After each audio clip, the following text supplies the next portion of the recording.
Hello, Darlene. Hello, Lauren. Hello.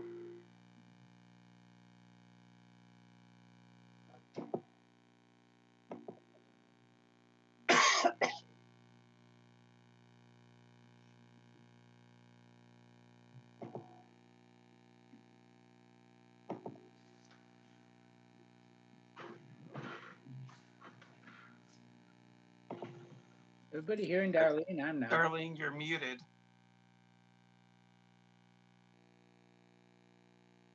I would have to unmute myself. Let's start again. Okay. With the quorum present, I would like to call this meeting of the Co-op Budget Committee to order at 6:34 p.m. This is a regular meeting for the month of May for the Co-op Budget Committee with the agenda that was posted more than 24 hours in advance of the meeting as required. This electronic format is in accordance with New Hampshire Emergency Order 12 pursuant to Executive Order 202004, which allows an electronic meeting format and does not require a quorum of the board to be physically present at a specific meeting location. For purposes of this meeting, I'm the only Co-op Budget Committee member present at the Hollis Brookline Middle School Library. So I'd like to introduce myself. My name is Darlene Mann. I'm the chair of the Co-op Budget Committee, and the members present for tonight's meeting, if you could each wave when I call your name, that would be great. We have with us tonight Tom Enright, Lauren Ridstrom, Matt McGuire, Brian Rader, Raul Blanchet, Cindy Vincone, Dave Lynn will be calling shortly, and I would like to introduce and thank RBA Kelly Steely for her participation and attendance tonight as well. Oh, hold on. I'm just going to Dave. Dave, can you hear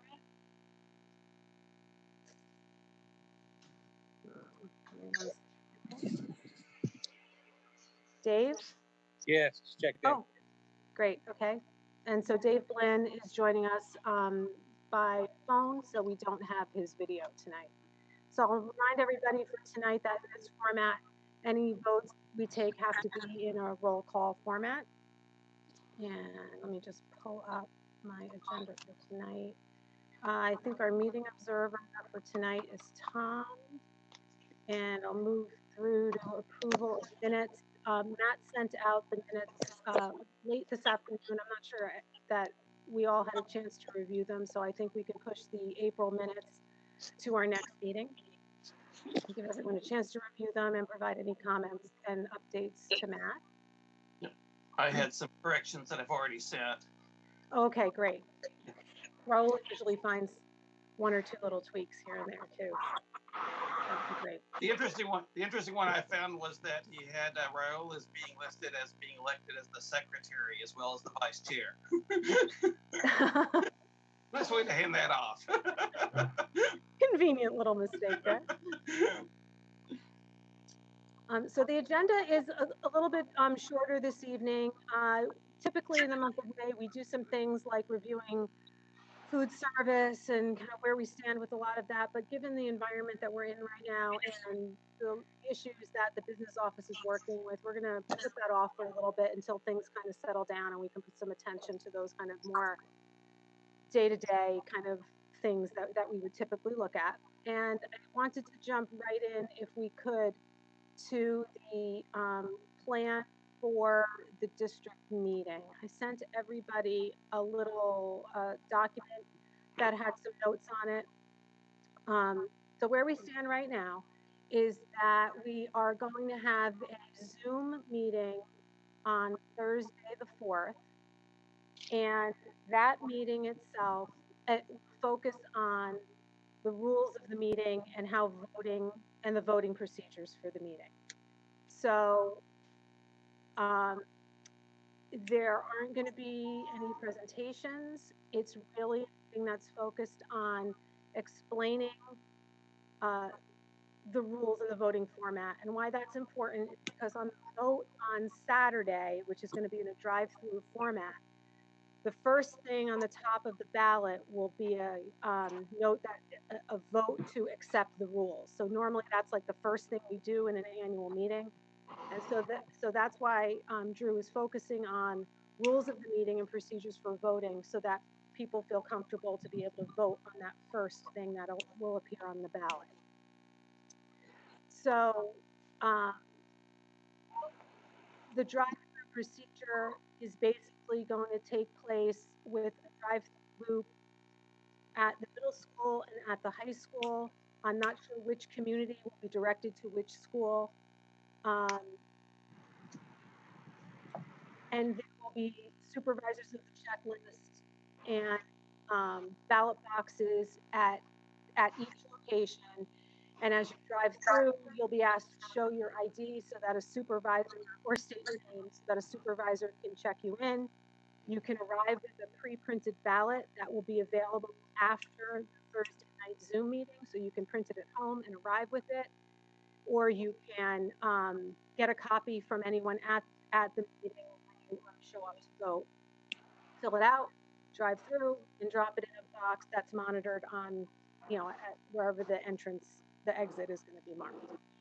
And the voting is open from 10 to 3, and after everyone is through at 3 o'clock, if you're online at 3 o'clock, you can proceed through. If you arrive at 3:01, you will not be able to participate in the vote. They'll let anyone online by 3 o'clock vote, kind of the same way if you were to arrive at a voting location and you get in at 7 o'clock, but you can't, get to a ballot, they'll let you proceed and vote. Once they close the drive-through voting, the ballot boxes will be taken up to the mini gym, counted on a live stream of the count, and Drew will announce the results. So the first question is obviously the most important one, and that's the acceptance. If the vote is no and the rules do not pass, we're done. And we have to recess to a date certain and have another meeting.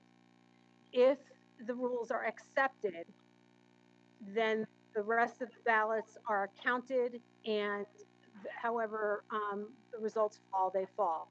If as a result of the count, the budget fails, we have to recess to a date certain, hold another meeting, and attempt to get a budget passed. We can't close a meeting without passing a budget.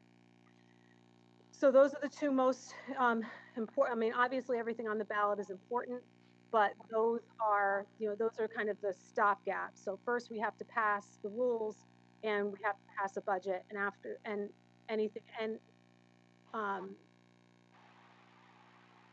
that, the other votes can hold. So if a vote on any other item passes or fails, will not result in having to have another meeting. It's the failure of the budget vote that would result in having to have another meeting. Drew, so does anyone have any questions or want to discuss any of those things that I just mentioned? No, all set. Okay. Drew is looking for some volunteers. He would ask that we all be present at the Zoom meeting, just as we would at a regular annual meeting. He's going to have school board members at the ballot boxes and check-in locations, and is looking for our help, predominantly just as kind of welcomers to help kind of direct people where they might need to go, or kind of explain a procedure before they get there, or as counters. So you don't have to let me know now, but maybe after this meeting, if you're interested in being a counter, please let me know. Or if you know of anyone who you think might want to be interested, they do need to be a registered voter in either community. And if you contact someone and you think might be interested, ask them to contact Drew directly. He doesn't want any surprises of people showing up. He wants to know who's coming. So if you can think of anybody, or if anyone has expressed an interest to you or whatever, just let Drew know. But if any of you are interested, let me know, and then I'll let Drew know. Okay. The SAU website has some information on it already. It has our public hearing presentation. It has the MS-27 that we signed after the public hearing. It has, I guess, Cindy, is it like a report card that Gina put together? That's kind of like a summary, Kelly, a summary of the articles on the ballot. I feel like there are a couple of other things. There might be some live stream feeds to the public hearings themselves. Yes, Kelly's shaking her head. And I think that's it. So that's all the information that's available. Typically in the annual meeting presentation, I really only add 1 or 2 charts to the public hearing deck. So the public hearing deck is 95% consistent with what I would have presented for the annual meeting. So that's that. So Darlene, the meeting on Thursday then is really just educational. There's no amendments going to be offered or no amendments. discussion. The Zoom format kind of just doesn't allow people to be checked in, the supervisors to check people off a checklist and things like that. We had originally been going with that outdoor meeting concept, and there was some concerns and issues with safety and participation by the people who have to register everyone and things like that. And so we ended up moving toward, the decision was made to move to this format. So you're correct, Lauren, there will not be amendments. There will not be discussion. It's really just an overview of the rules and the voting procedures. And obviously the AG is okay with all that. Yep, legal counsel has vetted it, put it forward. Yeah. I mean, I think they're still fine tuning the formal and official rules, so I don't have those to share.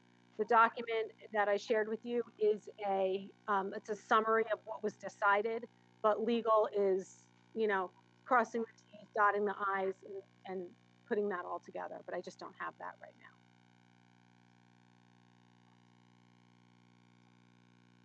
now. Okay, well, any other questions, feel free to bring them up. And just give me 1 more second. Okay, financial update. So Kelly, this is when we would look to you for a financial update. I didn't ask for results for this month. I think we're kind of still in the same place we were last month, but maybe Kelly, I was starting to confuse some of my meetings because I feel like I know something about the transportation contract, but I didn't think we discussed it here. So maybe if you could give us an update on some of those items we talked about last month. I think you were working through the transportation contract. Yes, I mean, we are technically still working on it, but we have come to an agreement with all of the boards have agreed, and STA has agreed to give us a 45% discount. So 45? Yes, 45. Okay. So we'll be paying 55% of the contract for May and June. For May and June. Right. So I am working on what those dollars look like, and I will be working with their representative to come to final numbers, because right now we differ a little bit. So were they, when they were billing us, or were they billing us like taking, for the regular bus runs, would they bill every month based on the number of days in a month, or did they just take like our 180-day contract and divide it by 10 months? That's what we have been doing since the dawn of time, the divide by 10. So that's why we differ a little bit, because, of how we're looking at May and June. So yeah, that's still under negotiation at the moment. Okay. So, okay. So it's possible. No, so you have a lot of then just kind of backing into what May and June actually means compared to the days that we've already paid and things like that. Exactly. Yes. Okay. Okay, so that would end up being like 25 to 30 days. It's 33 exactly. 33. Okay, so it's a little less than 20% of the year. Okay. Okay. So okay. That is good news. I don't have a lot other than that to really report on. We still are working on ESY. We thought we had that all figured out, and then the governor issued a new order, which has kind of changed everything, and we have to kind of go back to the drawing board on that. So and of course compensatory ed is still closely intertwined with ESY, and is that going to be FY20, FY21? For me, that's kind of the biggest issue right now. Is I know there's a lot of costs coming, but I don't know whether they're going to land in FY20 or land in FY21. And hopefully we can make most of them land in FY20. And that's what I'm hoping for. But we're still working. From an encumbrance perspective, what type of documentation would be enough support to allow for some encumbrances if you could determine like what you would be anticipating to have to provide compensatory services? Well, in my mind, it would be how and when it's delivered, so if there's something already in progress or it's very well defined and we're just waiting for the timing to do so, that feels like FY20. But if it's, we don't even know what that student needs, and we don't know until August 15th. Well, that's clearly FY21, right? Right. So that's why. So there was a new executive order that was just issued, I think, on Tuesday, that gave some direction to student services with regard to IEPs and evaluating services students received and services they may not have received, and gave a very short window for having to address every IEP in every district. Yes, that is the case. Yes, so it's a large undertaking in a very, very short amount of time with a significant impact. Well, and the worst thing about that is we've already done that. However, like let's say we addressed X, Y, and Z, and now the governor is saying we have to address X, Y, Z, Q, and R. So that is going to force us to do meetings all over again and do the whole process all over again. So and it's a short window of time, but from my point of view, it's a good thing because that will define better for me. We need to encumber that in FY20. So So I'm looking good. They're the ones suffering. So.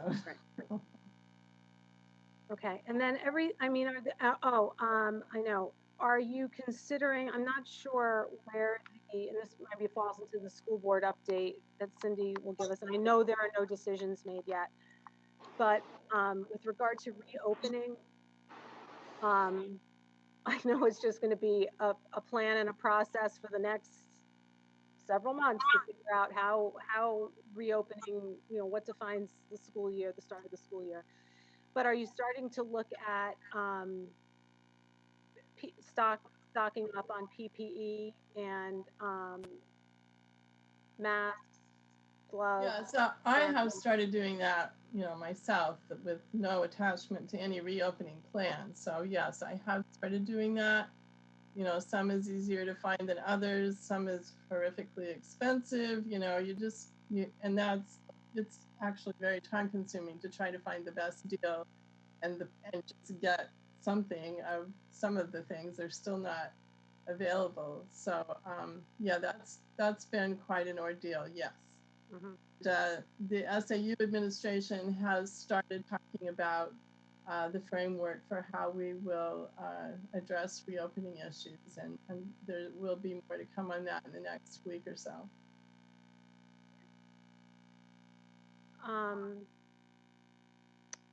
I will just make one point, Kelly. I know that we chatted about this a little bit because I asked Kelly for some information with regard to the unreserved fund balance because of a note I saw in the the draft school board minutes.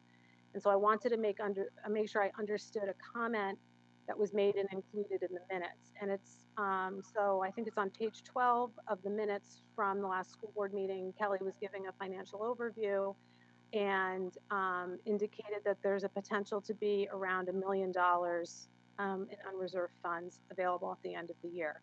So I wanted to just point that out to everybody because that statement was made. But again, I think based on kind of what Kelly's talked about, it is still a moving target as the year closes and as you look at things like compensatory damages and PPE purchases and things for the new year and things like that. Yes, absolutely. But I just wanted to point out that that comment was made at a school board meeting. It'll obviously be updated over the next several months. I think we typically see like final June results in the August, September.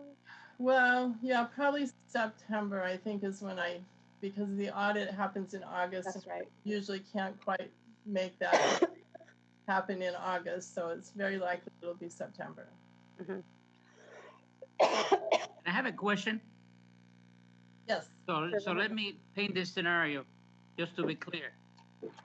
The original roughly 500 and some, or close to 600,000 that was available in the unassigned fund balance projected prior to our last month's meeting. Are you suggesting that that's now $1 million, or are you suggesting that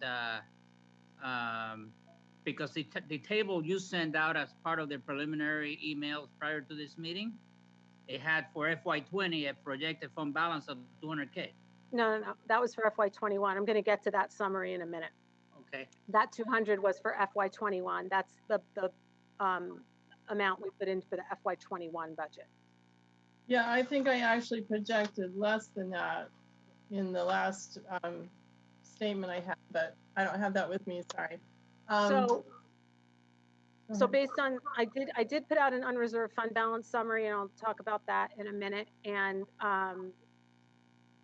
there are a couple reasons for doing that, but you'll notice in that summary, I could pull it up and share the screen. How do I do that? Give me a minute. So to answer my question, then the 500 and change, or 600,000 became $1 million. Is that what? On the day of the school board meeting, that's what I was looking at. However, okay, that number comes with a whole lot of caveats about these expenses and these revenue shortages or revenue opportunities. So that number is absolutely going to change. Right. So what I did, just one of the actual supplemental charts in the annual meeting is a fund balance trend chart. But this, I thought, I put this together just to give people a sense of what it means to each community. So this Excel spreadsheet, or I'm not sure if I sent it as a spreadsheet or a PDF, goes back to FY10 through FY19 with our unreserved fund balance in this column. For FY20, I put it in an estimated 750,000 because, you know, Kelly had mentioned that, but we really don't know where it is. It's going to be more than what we thought it was maybe in April, maybe not as high as it was on, you know, the day of the meeting in May, but it's just still a substantial number. So that's the 750,000. And for FY21, when we look at the revenue figures, there's the placeholder for returning funds to the taxpayers, $200,000. So that's why that 200,000 is there. So that's built into the revenue projection that we use in estimating the tax effort and tax impacts for the next budget. So then based on apportionment, I took that amount of the unreserved fund balance, split it between Hollis, apportioned between Hollis and Brookline to come up with the dollar amount, listed the tax base for each community, and came up with the tax rate impact per year, not adjusted for inflation, and then savings on an average value home. So there are a couple reasons for doing this. We've really never looked at it this way. I thought it was interesting. We always kind of look at it in this whole number here. I just wanted to kind of remind people what it is, what the unreserved fund balance is, and that it does impact both communities. So the unreserved fund balance is a combination of two things. It's unexpended budget money, so it's an underrun in the budget. So the amount between what we spend and what we budgeted for, that difference is when we underspend, plus any overruns in revenue that are essentially unassigned. So when we get additional revenue, we can't just spend it. It has to be directly returned. So any of those overages in revenue combined with the underruns in budget combined together to the unreserved fund balance. And that's after consideration in revenue for moving money to the trust funds, to the facilities maintenance funds, the special education, all of that's taken care of already. And that's what gets us to this unreserved fund balance that gets returned to the taxpayer. New Hampshire is the only state in the country that does not allow school districts to keep their unreserved fund balance. It absolutely has to be returned to the taxpayer. We can't keep it, we don't keep it. So the only way we can allocate a percentage or an amount is based on a statute that was passed about 5 or 6 years ago. It's called a retained fund balance. That's based on a percentage of that combined amount from the overruns and underruns and district assessments. There's a certain percentage that we can max out at. And our district, is, while the statute maxes out the percentage at 2.5%, our district voted to max it out at 1%. So that's the only amount of money that we can keep. The rest has to go back, and that money is removed from this unreserved fund balance as well. So all of that has been taken into consideration. It wasn't an issue back in, I would say, FY10 to FY15 at all. I would probably, like I said, within the last 5 or 6 years, that became something that we can do. In our case, it's about $140,000, and you see it on Kelly's results every month when she lists the items that get reduced from the budget underruns and the revenue overruns. You see it listed there. So I just wanted to share this so that people do get a perspective and understand that we absolutely give money back every year.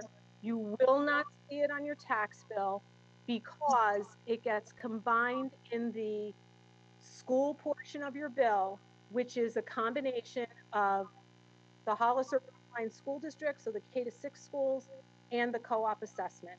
Those things get added together, and the resulting rates get added together, and that affects the school portion of your tax bill. So you will never see co-op and your K to 6 district broken out on your tax bill, nor will you see this amount of money being reduced from the assessment. But it does get netted against the tax that needs to be collected, the revenues, it all gets put together, and we absolutely have to return it every year. So in the last tax bill, which was for FY19, there would have been that 489.8, 489,000, about 490,000 that got removed. And as a result, the tax rate in Hollis would be 19 cents higher if we did not return that money. And the tax rate in Brookline would be 36 cents higher if we did not return that money. Similarly, I'm sure the K to 6 school districts each returned money through their unreserved fund balances, and that has another impact on taxes as well. So I just want everyone to be assured, regardless of what you might see on some social media pages, money that is, how we want to define it as surplus, unexpended, additional revenue, it absolutely gets returned to the taxpayers every single year. So if this is, I really like the breakdown between the two communities. As I mentioned, it's not something we've ever really looked at before, kind of this way. I kind of like it. So I think this will just be something that I kind of add to the mix of documents and things that get updated every year, unless anyone has any other suggestions for something else they'd like to see. I am considering adjusting it for inflation. This is just in the dollars at the time that we returned. I think adjusting it for inflation has merit, but I just didn't have an opportunity to do that. So I don't know if anyone has I think any that's a great questions. story. And So, I like the 10-year perspective or 12-year perspective. okay, great. So let me minimize is that? Let me go back to my Zoom. Oh, how do I go back to my Zoom? Where's my grid? Hold on. top of the Oh, I have to do the stop share. There it is. Yeah. Okay, there we go. Wow. If Tom and I Okay. figured it out. Okay. So, let me just, I'm sorry, let me go back to my agenda. I don't know where I am right now. So Kelly, is there anything else on the financials that we're looking at? I don't really have anything new. I don't. Kelly, did we decide anything on the refinancing of the turf field bond? Oh, it is now out for on an RFP. The bid comes back, I believe. Is it it's either Friday or early next week. I forget. Okay, good. But I'm not sure if I'm going to jinx it by saying this, but the Hollis School District just had an RFP go out for their for their lease on the school building projects that they are working on this year, and the rate that came back on that was 1.82%. Wow. So keep your fingers crossed that we can get a similar rate for refinancing the turf field. And That'd be great. we decided, Darlene and I talked about this, and Andy agreed that we would go out for RFP right now. We'd skip the bond bank because it was just too volatile by the time that we had to commit to going with the bond bank. So we thought we'd see what comes back.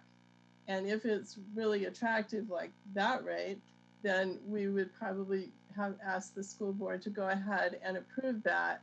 And if it's not so attractive, we would hit the December bond bank sale. So that was the plan. So we'll see. Great. So what's the current rate now? Oh, I knew you were going to ask me that. I'm sorry. I feel like it's like 3. I want to say 3.2. Oh, I'll take a look. I'll get back to it the might be 3.8. I'm feeling like it might, or maybe it's 3.5. It's definitely over 3. Yeah, it definitely is that. Yeah. Twice what it should be. Yeah. I'll take a look and see what I can find. Okay, great. Cindy, is that it, Kelly? Yeah, I don't think I have anything else that I haven't already told you. So. Okay. Hey, Kelly, are there additional costs in going out for private placement that we don't have with the bond bank? Like the lease that we just got with for Hollis, I think there's like a $1,500 closing cost fee, but other than that, yeah. Okay. All right. Thank you. Mm-hmm. Okay, Cindy, moving on for the school board update. Yeah, our meeting was short, like all of the meetings are on these Zooms. The main thing that we talked about was the transportation. Andy informed us about where we were with that percentage. Graduation, they are going to try to do a live graduation. It will take place on the lacrosse field, and they have a plan just like everything else. Everything's kind of planned down to details, and they have 3 days to try to have it in case it rains. We accepted the donation of the lights, and that's going to be looked at. Andy's going to start that process over the summer. We also approved to order bleachers. We have enough money between the Booster Club and the HB Elevates to purchase bleachers, and so those are. Brian did a lot of research. The ones that we were getting are actually used. So we're getting all of the bleachers for approximately 1,000 seats for $105,000 installed. Everything will How be much? 105. Wow. Wow. And the other 2 bids were like 300. He gave us the 3 bids, but this is a company, I think it's in Florida, that he's been talking to for months now, and it looks like everything. The only thing that wasn't included at the original price was actually $85, I believe, and then the only thing that wasn't included was the press box piece, and that was another like 17. So we approved for all of it because we have boosters are have around 40,000, and HB Elevates I believe has around 150. So we have enough to between the two of those to purchase bleachers, and then I'm sure that they'll once everything gets in, they'll decide what to do with the rest of that money. There's also a scoreboard that was ordered, but that was in the original cost. And that's about it. The only other thing that we did was the budget update. So, for our original football field, what was the seating at that one? I'm trying to figure out like how big are bleachers for 1,000? Like what did we have at the old field? oh, the other one, I don't even know if it's 200. I don't know. Kelly might know. I mean, it's pretty minimal. It's 140. Sorry to interrupt. Yeah, 140. Oh, yeah. wow. So. Okay. Oh, great. That would be great. If you want to see some of the images in Brian's report, which should be posted with our minutes, there's a couple of images and different pictures that he put together, kind of shows you. The bleachers will be basically between the softball field and the turf field on that side. Because the other side, butts up to Beaverbrook, and there's really not enough space back there. Right.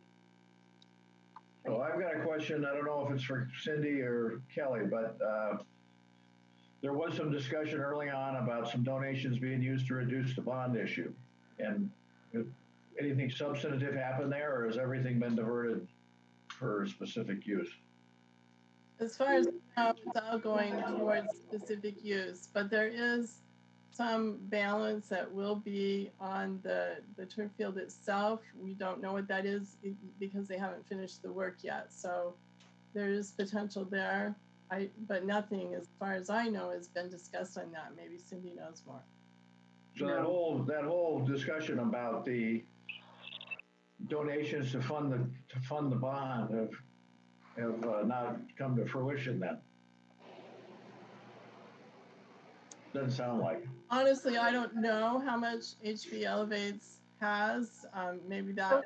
So who is the chair of HB Elevates? I think Barbara King is the yeah. I think that Tom. too.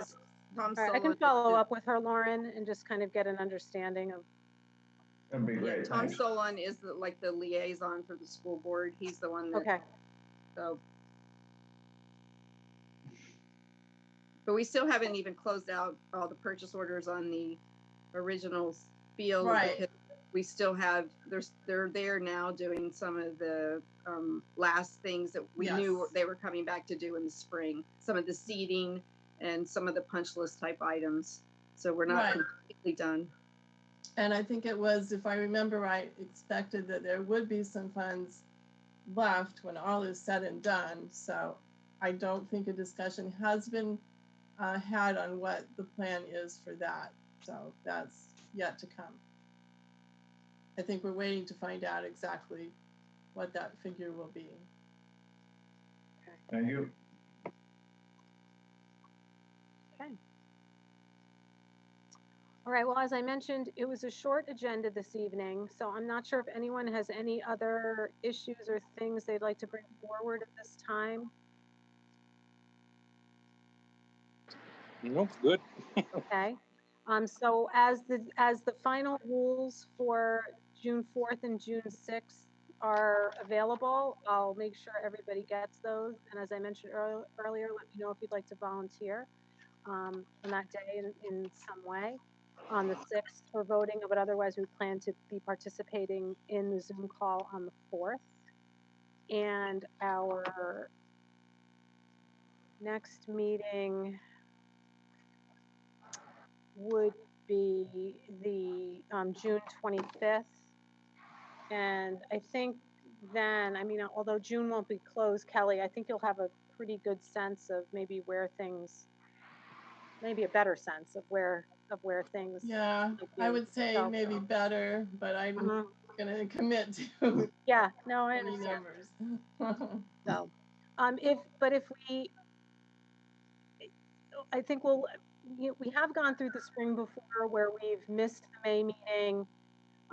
Looked to meet for the June meeting to discuss potential encumbrances, and that's kind of what I'm anticipating for the June meeting because the board makes the decision on those encumbrances. So the June meeting might be one of those where we might just say, kind of, we passed a budget, we might not need to meet. So I think we'll leave it as tentatively for the 25th. We will not meet in July, and we would meet again. Let's see, what is the fourth Thursday of August is the 27th.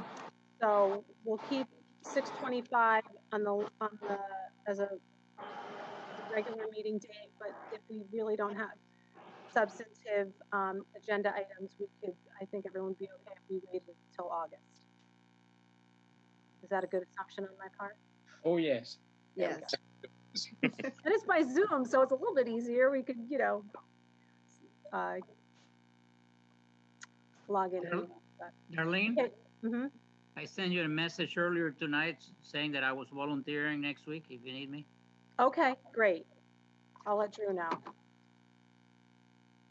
Perfect. Yeah, I told Holly, but I'm not sure what we're doing. I'll do whatever they need to do, have us Sure. do. Okay. And it doesn't have to be for the whole time. It doesn't have to be from 10 to 3. If you can do an hour, great. If whatever. I don't know how long after 3 o'clock the counting would take, but so I would say if you're volunteering to count, that you need to be there for the length of time that it takes to count. That's not really. So I would say there's going to be quite a bit. I would expect that it's going to be quite a bit because of the way it's done. Yeah, but Drew was only looking for, I think, what he said, 10 people. He wasn't, looking for. I mean, it's public. You can obviously stand there and watch it be counted. And just so that everybody knows, there'll be masks and things like that available. So if that's a concern, that'll be available. I closed the document. So. Are there going to be any ballots with Chads? I can't imagine what these ballots are going to look like, Earl. Or how many pages? I think that's the biggest concern is that if we're, telling people they can print them out at home, they better make sure they have all the pages to it. So. Exactly. So there may be an issue of counting legal versus, We'll wait for the rules. That's right. why we have lawyers involved. So. Yeah. There's going to be definitely issues. How much word have they gotten out for these dates and stuff? I haven't seen much. Drew posted the postponement notice is posted on the SAU website. In case you didn't hear Dave, he asked how this is being advertised and how the postponement was noticed. So it was posted definitely on the SAU 41 website. I'm trying to figure out how I received it. Is there, as far as legal? Definitely on Facebook, like Bob Thompson posted it, a couple of community members posted it. I'm not sure if Andy plans on using not Code Red, but the delivery system or the co-op or for each of the schools to notify people. I received it through the town of Hollis because you can sign up for an alert when things get posted. So that's how I got it. So I don't know. Yeah. And I know Brookline has that too, right? Brookline, yes. Yeah. Okay. Okay, so it's on each of the town websites. Yeah, I understand it's posting on websites and some people are posting on Facebooks and some inaccurate information on Facebook that I've seen so far. I'm just concerned there's going to be major issues of people saying, I didn't know, I can't get there, I don't have a car.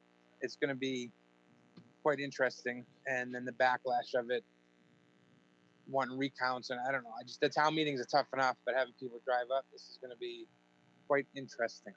So if it just to make everybody feel a little bit better, other communities have done this successfully.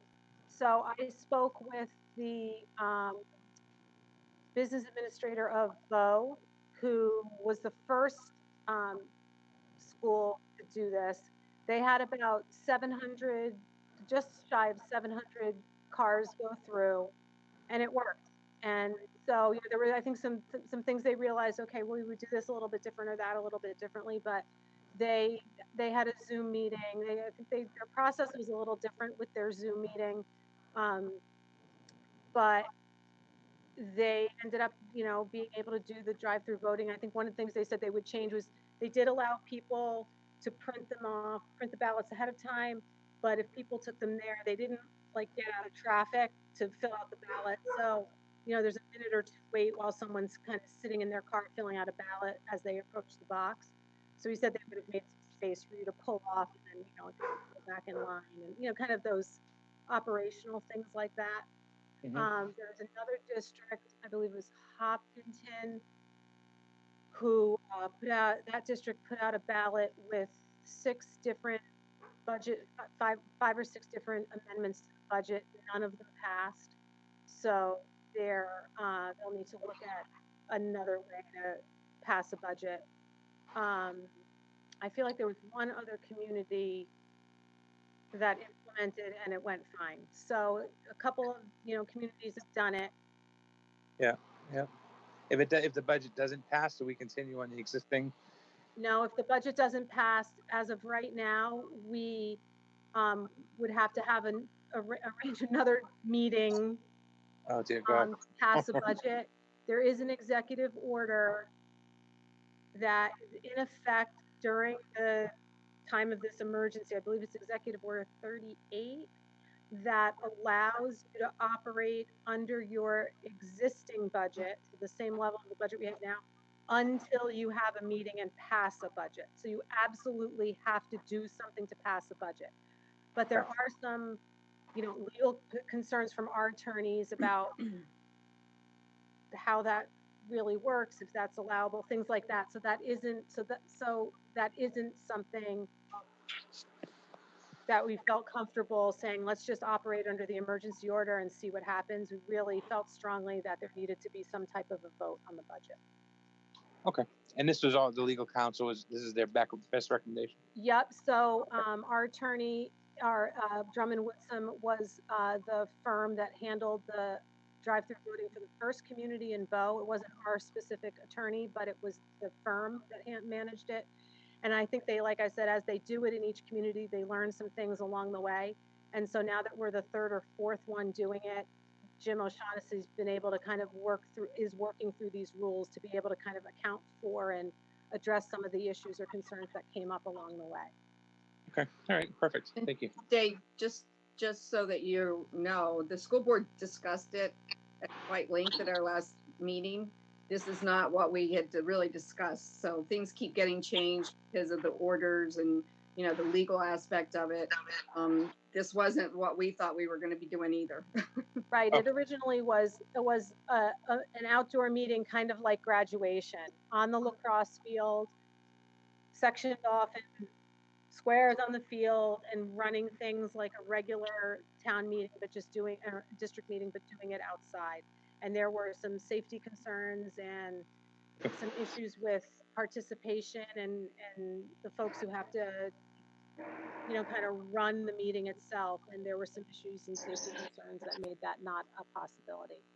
So I know the school board spent a lot of time talking about that possibility and then kind of had to pivot after the board had already discussed it. So. Okay. Very good. Okay. Well, seeing no other issues, I'll be in touch, as I said, with the rules and the Zoom link to phone in for next Thursday. And at this point, at 7:22 p.m., I'll take a motion to adjourn. Process observer readout. Oh, sorry, Tom, our process observer. Any readout for tonight? Excellent meeting. Thank you. And I see he leans in because he's ready to make that motion. He's ready to just make the motion and hit leave. I thought I had a report today, so I was getting a little disappointed, but. Okay, so at this point, who's making the motion to adjourn? Raul will make it. Raul's making it, and who's the second? David will second it. Dave will second. Okay, it does have to be a roll call to adjourn. So Dave, your vote to adjourn? Yes. Dave votes yes. Matt? Yes. Tom? Yes. Brian, Yes. Raul, Yes. Cindy, Yes. Lauren, Yeah. and Darlene votes yes. Okay, it's unanimous. Thanks very much, everyone. I'll see you next Thursday. Thank you Thank very you. much. All right, We'll thank be in you. touch. Thank you. Take care. Bye. Bye.